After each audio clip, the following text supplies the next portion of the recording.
మాజీ మంత్రి ఆయన చేసినటువంటి వ్యాఖ్యలు అత్యంత వివాదాస్పదంగా ఉన్నాయి.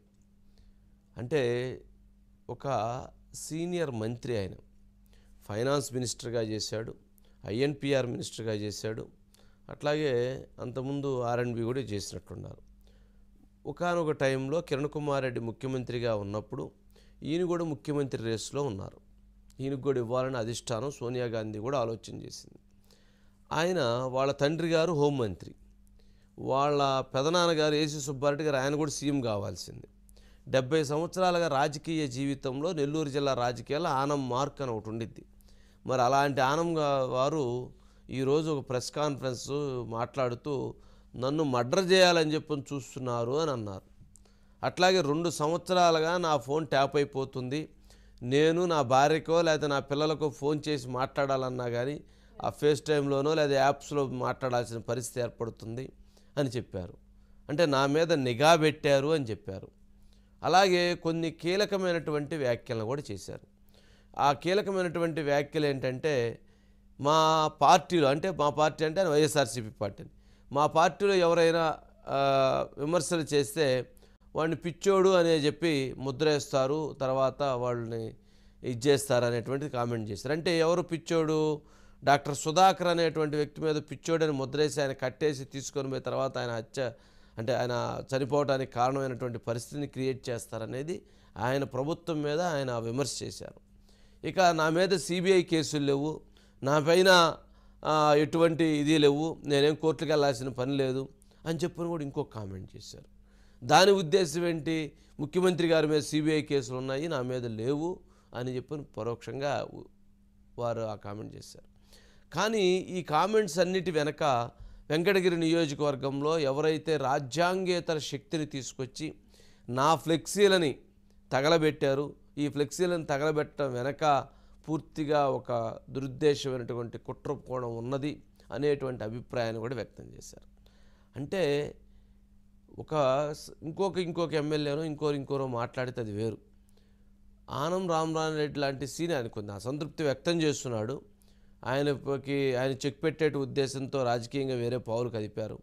కానీ ఇలాంటి వ్యాఖ్యలు చేశారు అంటే ఖచ్చితంగా అక్కడ నెల్లూరు జిల్లా రాజకీయాల్లో ఏదో ప్రకంపనలు జరగబోతున్నాయి. నెల్లూరు జిల్లా రాజకీయాల్లో వైసీపీ పార్టీకి ఖచ్చితంగా ఒక గడ్డు పరిస్థితి, అంటే విపత్కరమైనటువంటి పరిస్థితి. ఇప్పుడు 10కి 10 స్థానాలు ఉన్నటువంటి వైసీపీ ఇప్పుడు ఈ పరిణామాలతో లేదా జరుగుతున్నటువంటి అంశాలతో లేదా ఫోన్ ట్యాపింగ్ ఆరోపణలతో లేదా మర్డర్ చేయాలనేటువంటి స్కెచ్ వేస్తున్నారనేటువంటి అంశాలతో ఖచ్చితంగా నెల్లూరు జిల్లా రాజకీయాలు ప్రకంపనలకి కేంద్ర బిందువు కాబోతుంది. మరి ఆయన చేసినటువంటి వ్యాఖ్యలు ఒకసారి బైట్స్ ప్లే చేయండి. ఆనం రామనారాయణ రెడ్డి గారు మాట్లాడినటువంటి బైట్స్ చేయగలరు చెప్పండి. కొడతారా, తిడతారా, లేకుంటే భూమి మీద నూకలు జల్లాయంటారు. అదొక్కటే కదా నన్ను చేయగలిగింది. ఇంకా నేనేమో హత్య రాజకీయాలు చేసిన వాడిని కాదు, నా ప్రత్యర్థుల్ని హత్యలు గావించిన వాడిని కాదు, నా మీద ఏమి కేసులు లేవు. నేనేమో పోలీస్ స్టేషన్కి మామూలుగా మా పార్టీ కార్యకర్తల కేసులు కూడా పోలీస్ స్టేషన్కి వెళ్ళే అలవాటు లేని వాడిని. నా మీద ఏమైనా తప్పుడు కేసులు ఉండవు.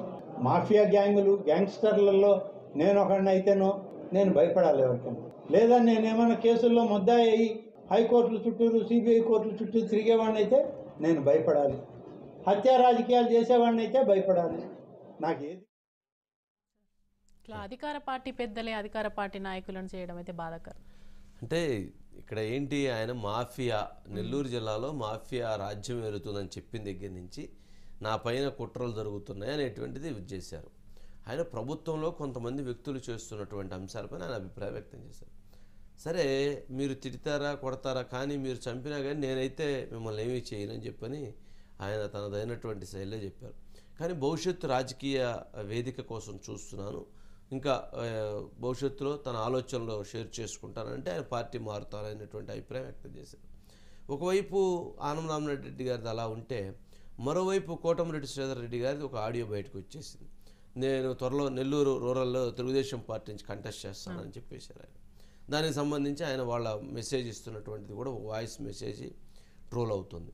దీంతోపాటు దీనిపైన ఇప్పుడు బాలినేని శ్రీనివాసరెడ్డి గారు ఎవరైతే ఇన్ఛార్జ్ మాజీ మంత్రి, ఆయన అక్కడికి వెళ్ళి ఆయన ఒక అంశం తెలియజేశారు. వాళ్ళిద్దరూ పార్టీ వీడుతున్నారు, మరి మేమైతే ఫోన్ ట్యాపింగ్ చేయడం ఆధారం చూపించాలన్నారు. ఇక్కడ ఏంటంటే వాళ్ళందరూ ఒకటే, బాలినేని గారు మళ్ళీ కోటమిరెడ్డి గారు లేదా వీళ్ళందరూ మళ్ళీ మాట్లాడుకోవటం అంటే అక్కడ ఏంటి, ముఖ్యమంత్రి గారి వైఖరి లేదా సీఎంఓ ఆలోచన వారిని ఆ రకంగా ఇబ్బందికి గురి చేస్తుంది. ఒకసారి బాలినేని శ్రీనివాసరెడ్డి గారు బయట ప్లే చేయండి. ఫోన్ ట్యాపింగ్ అనేది జరగలేదు. ఎమ్మెల్యేలు ఏ ఎమ్మెల్యేలు ఆరోపిస్తున్నారు? ఈరోజు వైసీపీ నుంచి టీడీపీ పోవాలనుకున్న వాళ్ళు ఆరోపిస్తున్నారు. మిగతా ఎమ్మెల్యేలు ఇదే శ్రీధర్ రెడ్డి 4 రోజుల క్రితం చెప్పుంటే నా ఫోన్ ట్యాపింగ్ జరుగుతుంది, ప్రాబ్లం ఉందంటే ఓకే. చంద్రబాబు నాయుడు గారితో మాట్లాడుకొని వచ్చి నా ఫోన్ ట్యాపింగ్ మాట్లాడుతున్నట్టు అది కరెక్టా? చెప్పండి. ఉద్యోగాలు పోతాయి, నిజంగా పార్టీని వదిలిపెట్టిపోయేవాడు పార్టీ పరుగు గురించి ఆలోచిస్తావా? ఏమంటే మీరు చెప్పండి, ఇప్పుడు టీడీపీకి వెళ్ళేవాళ్ళు వైసీపీ పార్టీ గురించి ఆలోచిస్తారా? పార్టీ పరుగు బదులు ఆలోచిస్తారా? ఇంకా పార్టీని డ్యామేజ్ చేయాల్సి వస్తుంది.